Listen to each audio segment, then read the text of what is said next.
ఓం శాంతి. మే 14వ తారీఖు 2024 ప్రాతఃమురళి. ఓం శాంతి. బాబ్దాదా మధువనము. ఈరోజు మధుర మహావాక్యాలు బాబా చెప్తున్నారు.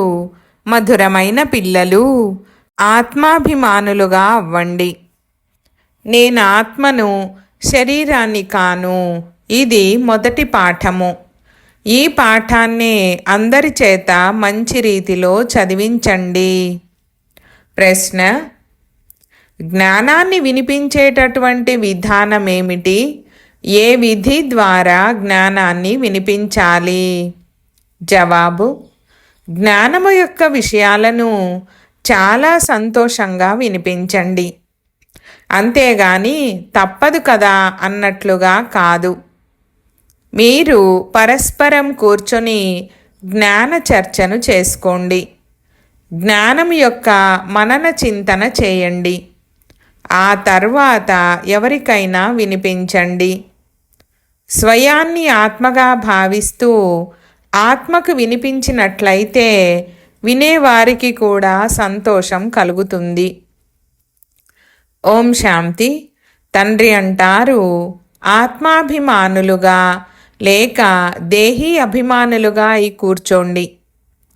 ఎందుకంటే ఆత్మలోనే మంచి లేక చెడు సంస్కారాలు నిండుతాయి. అన్నింటి ప్రభావము ఆత్మపై పడుతుంది. ఆత్మనే పతితమని అంటారు. పతిత ఆత్మాని అన్నప్పుడు తప్పకుండా జీవాత్మయే అయి ఉంటుంది. ఆత్మ శరీరముతో పాటే ఉంటుంది. మొట్టమొదట చెప్పే విషయమేమిటంటే ఆత్మగా అయి కూర్చోండి. స్వయాన్ని శరీరంగా కాకుండా ఆత్మగా భావించి కూర్చోండి. ఆత్మనే ఈ ఇంద్రియాలను నడిపిస్తుంది. ఘడియ ఘడియ స్వయాన్ని ఆత్మగా భావించడం ద్వారా పరమాత్మ గుర్తుకొస్తారు. ఒకవేళ దేహము గుర్తుకొచ్చినట్లయితే దేహము యొక్క తండ్రి గుర్తుకొస్తారు.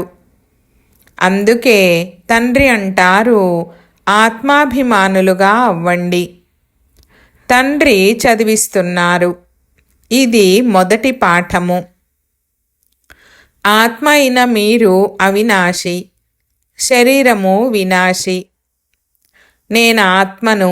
ఈ మొదటి మాటను గుర్తు చేసుకోకపోతే కచ్చాగా అయిపోతారు. నేను ఆత్మను, శరీరాన్ని కాను. ఈ మాటను ఈ సమయంలో తండ్రి చదివిస్తారు. ఇంతకు ముందు ఎవ్వరూ చదివించేవారు కాదు. తండ్రి వచ్చిందే ఆత్మాభిమానులుగా చేసి జ్ఞానాన్ని ఇవ్వడానికి.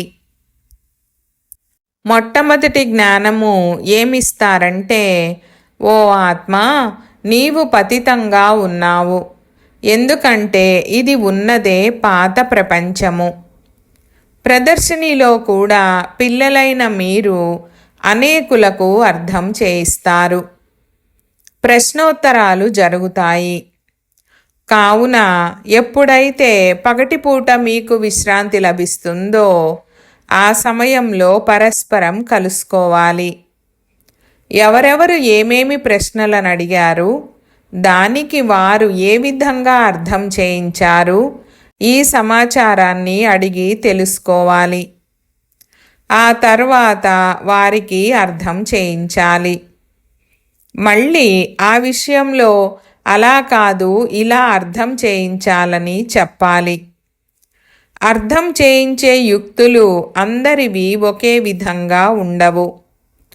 ముఖ్యమైన విషయమేమిటంటే స్వయాన్ని ఆత్మగా భావిస్తున్నారా లేక దేహముగానా? అందరికీ ఇద్దరు తండ్రులు కూడా తప్పకుండా ఉన్నారు.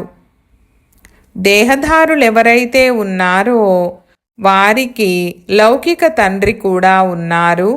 అలాగే పారలౌకిక తండ్రి కూడా ఉన్నారు. హద్దులోని తండ్రి అయితే అందరికీ తప్పకుండా ఉంటారు. ఇక్కడ మీకు అనంతమైన తండ్రి లభించారు. వారు ఆత్మలమైన మనకు కూర్చొని అర్థం చేయిస్తారు. వారొక్కరే తండ్రి కూడా, టీచర్ కూడా, గురువు కూడా. ఇది పక్కా చెయ్యాలి. మీరు ఎప్పుడైనా ఎవరికైనా అర్థం చేయించేటప్పుడు ఎవరెవరైతే మిమ్మల్ని ప్రశ్నలు అడుగుతారో ఆ ప్రశ్నలను పట్టుకొని పరస్పరం కూర్చోవాలి. చురుకైన వారెవరైతే ఉంటారో వారు కూడా కూర్చోవాలి. మీకు పగటిపూట సమయం దొరుకుతుంది. అలాగని భోజనం చేశాము కావున నిద్ర యొక్క నష కలుగుతుందని కాదు. ఎవరైతే ఎక్కువ తింటారో వారికి నిద్ర యొక్క బద్ధకం వస్తుంది. పగటి వేళ క్లాస్ చేసుకోవాలి. ఫలానా వారు ఈ విధంగా అడిగారు, మేము ఈ విధంగా చెప్పాము అని. ప్రశ్నలైతే రకరకాలవి అడుగుతారు. వాటికి సరైన జవాబులు కూడా ఇవ్వాలి. వారిని ఆకర్షణలోకి తీసుకువచ్చామా, వారు సంతృప్తి చెందారా అన్నది చూడాలి. లేదంటే మళ్ళీ సరిదిద్దుకోవాలి. చురుకైన వారెవరైతే ఉంటారో వారు కూడా కూర్చోవాలి.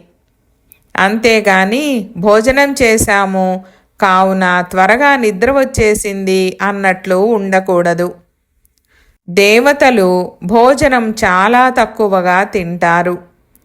ఎందుకంటే వారికి సంతోషం ఉంటుంది కదా. అందుకే సంతోషం వంటి ఔషధం లేదని అంటారు. పిల్లలైన మీకు అపారమైన సంతోషం ఉండాలి. బ్రాహ్మణులుగా అవ్వడంలో ఎంతో సంతోషం ఉంటుంది. ఎప్పుడైతే తమకు సంతోషం లభిస్తుందో అప్పుడే బ్రాహ్మణులుగా అవుతారు. దేవతలకు సంతోషం ఉంటుంది కదా. ఎందుకంటే వారి వద్ద ధనము, మహళ్ళు మొదలైనవన్నీ ఉన్నాయి.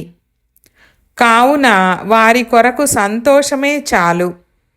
సంతోషంలో భోజనం కూడా చాలా తక్కువగా, సూక్ష్మంగా తింటారు.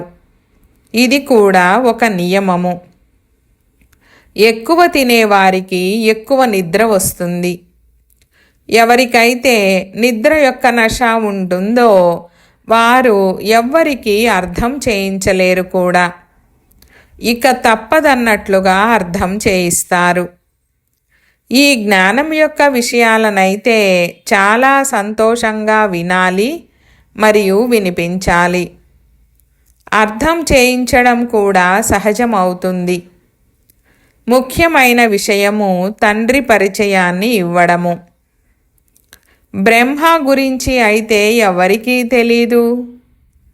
ప్రజాపిత బ్రహ్మ ఉన్నారు మరియు లెక్కలేనంతమంది ప్రజలు ఉన్నారు. వీరు ప్రజాపిత బ్రహ్మ ఎలా అవుతారన్న దాని గురించి చాలా బాగా అర్థం చేయించాలి. తండ్రి అర్థం చేయించారు. వీరి అనేక జన్మల అంతిమ జన్మలోని అంతిమములో వానప్రస్థావస్థలో నేను ప్రవేశిస్తాను. లేకపోతే రథం ఎక్కడి నుండి వస్తుంది? రథము అని శివబాబా విషయంలోనే గాయనం చేయబడింది. రథములోకి ఎలా వస్తారు అన్న విషయంలోనే తికమక పడతారు. రథమైతే తప్పకుండా కావాలి. శ్రీకృష్ణుడైతే ఉండరు. కావున తప్పకుండా బ్రహ్మ ద్వారానే అర్థం చేయిస్తారు. పైనుండైతే వినిపించరు. బ్రహ్మ ఎక్కడి నుండి వచ్చారు? తండ్రి వినిపించారు. ఎవరైతే పూర్తి 84 జన్మలను తీసుకున్నారో నేను వీరిలోకి ప్రవేశిస్తాను. ఇతనికి స్వయం తెలియదు, నేను వినిపిస్తాను. శ్రీకృష్ణుడికైతే రథము యొక్క అవసరమే లేదు. శ్రీకృష్ణుడు వినిపించారని అన్నట్లయితే భగీరథుడు మాయమైపోతారు. శ్రీకృష్ణుణ్ణి భగీరథుడని అనరు. అతని మొదటి జన్మయే యువరాజు జన్మ. కావున పిల్లలు లోపల విచారసాగర మంథనం చేయాలి. ఏవైతే శాస్త్రాలలో రాశారో ఇవి ఆ విషయాలు కావు అనైతే పిల్లలకు తెలుసు. ఇకపోతే విచారసాగర మంథనం చేసి కలశాన్ని లక్ష్మికి ఇచ్చారు అన్న విషయము సరైనదే. ఆమె మళ్ళీ ఇతరులకు అమృతాన్ని త్రాగించారు. అప్పుడు స్వర్గద్వారాలు తెరుచుకున్నాయి. కానీ పరమపిత పరమాత్మకైతే విచారసాగర మంథనం చేయవలసిన అవసరమే లేదు. వారు బీజరూపుడు. వారిలో జ్ఞానముంది. ఆ జ్ఞానము వారికే తెలుసు, మరియు మీకు కూడా ఇంతకు ముందు తెలుసు. ఇప్పుడు ఇది మంచి రీతిలో తప్పకుండా అర్థం చేయించాలి. అర్థం చేసుకోకుండా దేవతా పదవిని ఎలా పొందుతారు? తండ్రి ఆత్మలను రిఫ్రెష్ చేయడం కోసం అర్థం చేయిస్తారు. మిగిలిన వారెవ్వరికీ ఏమీ తెలీదు. తండ్రి వచ్చి అర్థం చేయిస్తారు. ఇప్పుడు మీ లంగరు భక్తి మార్గము నుండి ఎత్తివేయబడింది. ఇప్పుడు జ్ఞాన మార్గంలోకి వెళ్ళింది. తండ్రి అంటారు, నేను మీకు ఏ జ్ఞానమునైతే ఇస్తానో అది కనుమరుగైపోతుంది. ఒకరు నిరాకార తండ్రి, ఇంకొకరు సాకార తండ్రి. చాలా బాగా అర్థం చేయించడం జరుగుతుంది. కానీ మాయ ఎటువంటిదంటే అది ఆకర్షించి మురికిలోకి తీసుకువెళ్ళిపోతుంది. ఇక పతితులుగా అయిపోతారు. తండ్రి అంటారు, పిల్లలు, మీరు కామచితిపైకి ఎక్కి పూర్తిగా శ్మశాన వాటికలోకి వచ్చేశారు. మళ్ళీ ఇక్కడే తప్పకుండా ఫరిష్తాన్ స్వర్గం ఉంటుంది. అర్ధకల్పం ఫరిష్తాన్ నడుస్తుంది, మరియు అర్ధకల్పం శ్మశాన వాటిక నడుస్తుంది. ఇప్పుడందరూ ఇక శ్మశానగ్రస్తులుగా అవ్వనున్నారు. మెట్ల వరుస చిత్రంపై కూడా బాగా అర్థం చేయించవచ్చు. ఇది ఉన్నదే పతిత రాజ్యము. దీని వినాశనం తప్పకుండా జరగనున్నది. ఈ భూమిపై ఇప్పుడు శ్మశానం ఉంది. మళ్ళీ ఇదే భూమి మారిపోతుంది. అనగా ఇనుప యుగము నుండి బంగారు యుగ ప్రపంచము వస్తుంది. ఆ తర్వాత 2 కళలు తగ్గిపోతాయి. తత్వాల యొక్క కళ కూడా తగ్గిపోతూ ఉంటుంది. అందువలన ప్రకృతి వైపరీత్యాలను కలిగిస్తుంది. మీరు అందరికీ బాగా అర్థం చేయిస్తారు. ఒకవేళ అర్థం చేసుకోకపోతే గవ్వతుల్యంగా ఉన్నట్లే. ఏ విలువ ఉండదు. ఈ విలువను తండ్రే కూర్చొని అర్థం చేయిస్తారు. వజ్రతుల్యమైన జన్మ అని అంటూ ఉంటారు కూడా. మీకు కూడా ఇంతకు ముందు తండ్రి గురించి తెలియదు. మీరు గవ్వతుల్యంగా ఉండేవారు. ఇప్పుడు తండ్రి వచ్చి వజ్రతుల్యంగా తయారు చేస్తారు. తండ్రి ద్వారానే వజ్రతుల్యమైన జన్మ లభిస్తుంది. మళ్ళీ గవ్వతుల్యంగా ఎందుకైపోతారు? మీరు ఈశ్వరీయ సంతానము కదా. ఆత్మలు మరియు పరమాత్మ ఎంతో కాలం వేరుగా ఉన్నారని అంటూ ఉంటారు కూడా. ఎప్పుడైతే అక్కడ శాంతిధామంలో ఉంటారో అప్పుడు ఆ మిలనంలో లాభమేమీ ఉండదు. అది కేవలం పవిత్రత మరియు శాంతి యొక్క స్థానము. ఇక్కడైతే మీరు జీవాత్మలుగా ఉంటారు, మరియు పరమాత్మ అయిన తండ్రికి తమ శరీరము లేదు. వారు శరీర ధారణ చేసి పిల్లలైన మిమ్మల్ని చదివిస్తారు. మీకు తండ్రి గురించి తెలుసు, మరియు మీరు బాబా అని అంటారు. అప్పుడు బాబా ఓ పిల్లలు అని అంటారు. లౌకిక తండ్రి కూడా అంటారు కదా, ఓ పిల్లలు రండి, మీకు టోలీ తినిపిస్తాను అని. అప్పుడు వెంటనే అందరూ పరిగెడతారు. ఈ తండ్రి కూడా అంటారు, పిల్లలు రండి, మిమ్మల్ని వైకుంఠానికి యజమానులుగా తయారు చేస్తాను. అప్పుడు తప్పకుండా అందరూ పరిగెడతారు. పతితులైన మమ్మల్ని పావనంగా తయారు చేసి పావన ప్రపంచపు విశ్వాధిపతులుగా తయారు చేయడానికి రండి అని వారిని పిలుస్తారు. ఇప్పుడు నిశ్చయముందంటే అంగీకరించాలి. పిలిచింది కూడా పిల్లలే. నేను రావడం కూడా పిల్లల కోసమే వస్తాను. మీరు పిలిచారు, ఇప్పుడు నేను వచ్చానని పిల్లలతోనే అంటాను. పతిత పావనుడని తండ్రినే అంటారు కదా. గంగ మొదలైన వాటి నీటి ద్వారా మీరు పావనంగా అవ్వలేరు. అర్ధకల్పం మీరు తప్పుడు దారిలో నడిచారు. భగవంతుణ్ణి వెతుకుతారు, కానీ ఎవరికి ఏమీ అర్థం కాదు. తండ్రి ఓ పిల్లలు అని అంటారు. కావున పిల్లల నుండి కూడా అదే ఉల్లాసంతో ఓ బాబా అని వెలువడాలి. కానీ అంత ఉల్లాసంతో వెలువడడం లేదు. దీనిని దేహాభిమానమని అంటారే కానీ దేహీ అభిమానమని అనరు. మీరిప్పుడు తండ్రి సన్ముఖంగా కూర్చున్నారు. అనంతమైన తండ్రిని స్మృతి చేయడం ద్వారా అనంతమైన రాజ్యాధికారం కూడా తప్పకుండా గుర్తుకొస్తుంది. ఇటువంటి తండ్రికి ఎంత ప్రేమగా రెస్పాన్స్ ఇవ్వాలి. తండ్రి మీరు పిలవడం వల్ల వచ్చారు. డ్రామానుసారంగా ఒక్క నిమిషం కూడా ముందు వెనక అవ్వదు.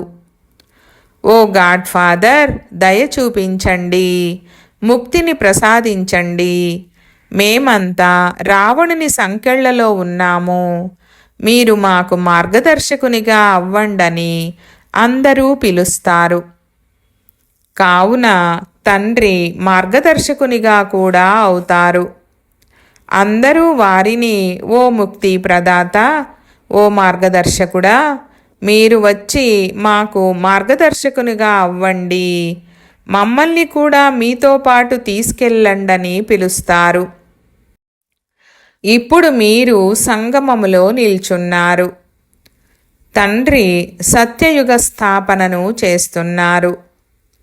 ఇప్పుడు ఇది కలియుగము. కోట్లాది మంది మనుషులు ఉన్నారు.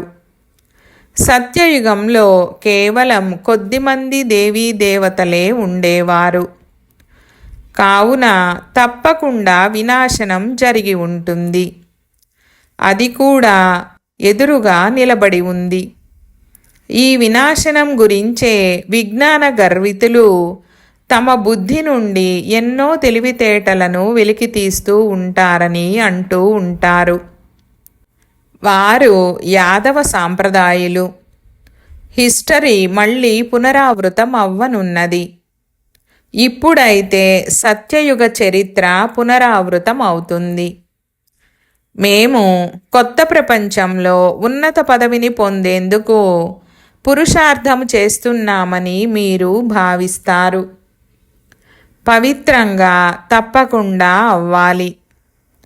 ఈ పతిత ప్రపంచం యొక్క వినాశనం తప్పకుండా జరగాలని మీరు భావిస్తారు. మీ పిల్లలు మొదలైన వారు జీవించి ఉండరు. ఎవ్వరూ వారసులుగానూ అవ్వరు.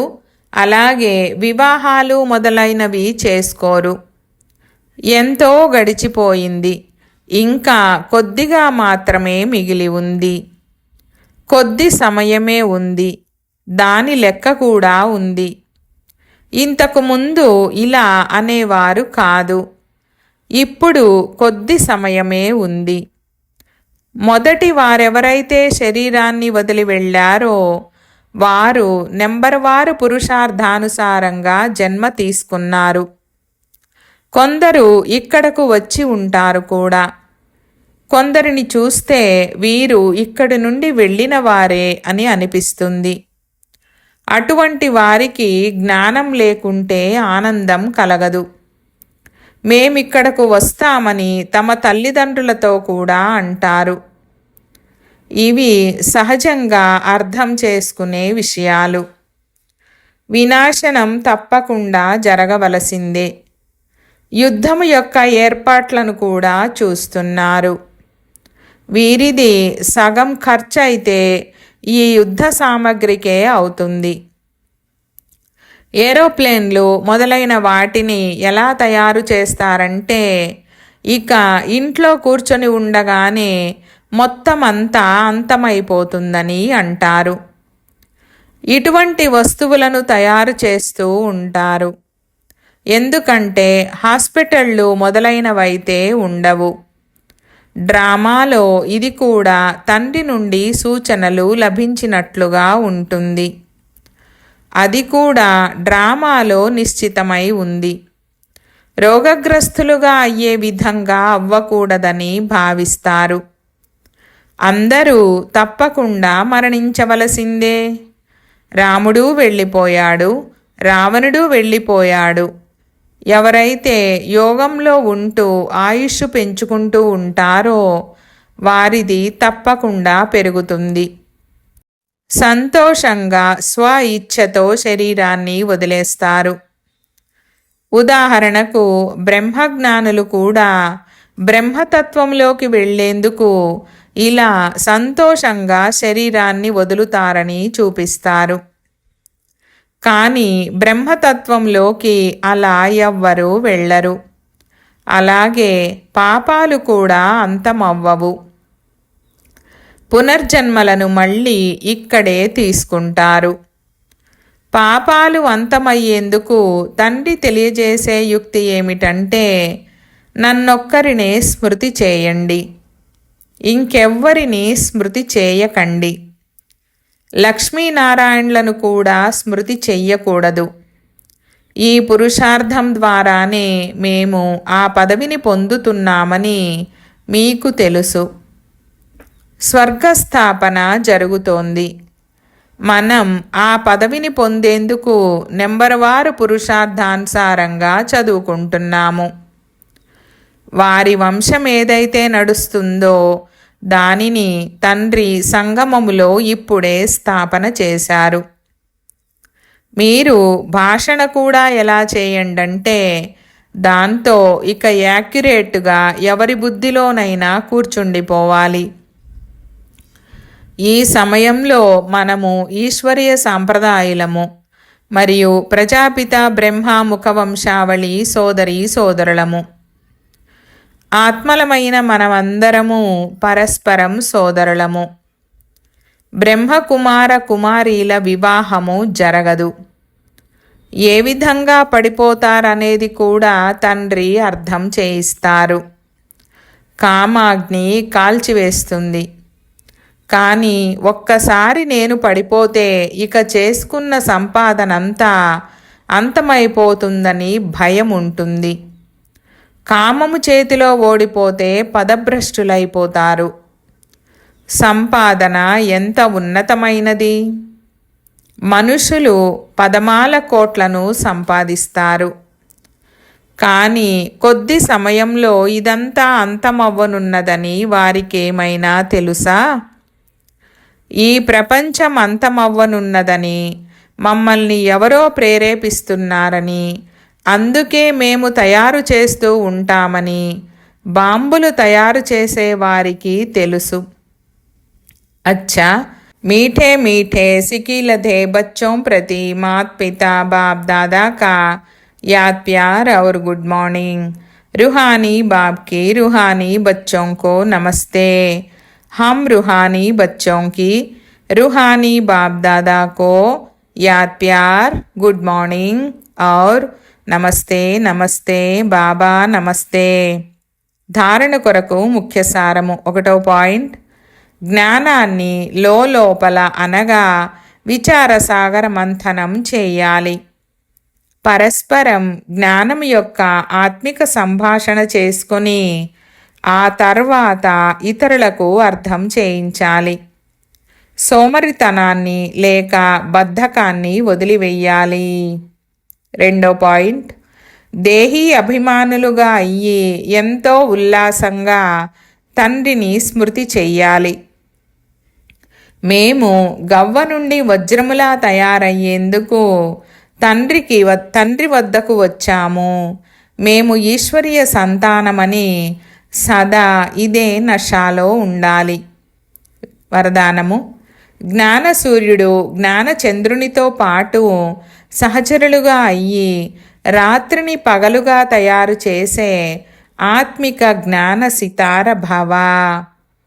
వివరణ: ఏ విధంగా ఆ సితారలు రాత్రిపూట ప్రత్యక్షమవుతాయో అలా ఆత్మిక జ్ఞాన సితారలు ప్రకాశిస్తున్న సితారలైన మీరు కూడా బ్రహ్మ యొక్క రాత్రిలో ప్రత్యక్షమవుతారు. ఆ సితారలు రాత్రిని పగలుగా తయారు చెయ్యవు. కానీ మీరు జ్ఞానసూర్యుడు జ్ఞానచంద్రునితో పాటు సహచరులుగా అయ్యి రాత్రిని పగలుగా తయారు చేస్తారు. అవి ఆకాశంలోని సితారలు, మీరు భూమిపై ఉన్న సితారలు. అవి ప్రకృతి సత్తా, మీరు పరమాత్మ సితారలు. ఏ విధంగా ప్రకృతి యొక్క తారామండలంలో అనేక రకాల సితారలు ప్రకాశిస్తూ కనిపిస్తుంటాయో అలా మీరు పరమాత్ముని తారామండలంలో ప్రకాశిస్తున్న ఆత్మిక సితారలు. స్లోగన్: సేవ యొక్క అవకాశము లభించడం అనగా ఆశీర్వాదాలతో ఒడిని నింపుకోవడము. ఓం శాంతి.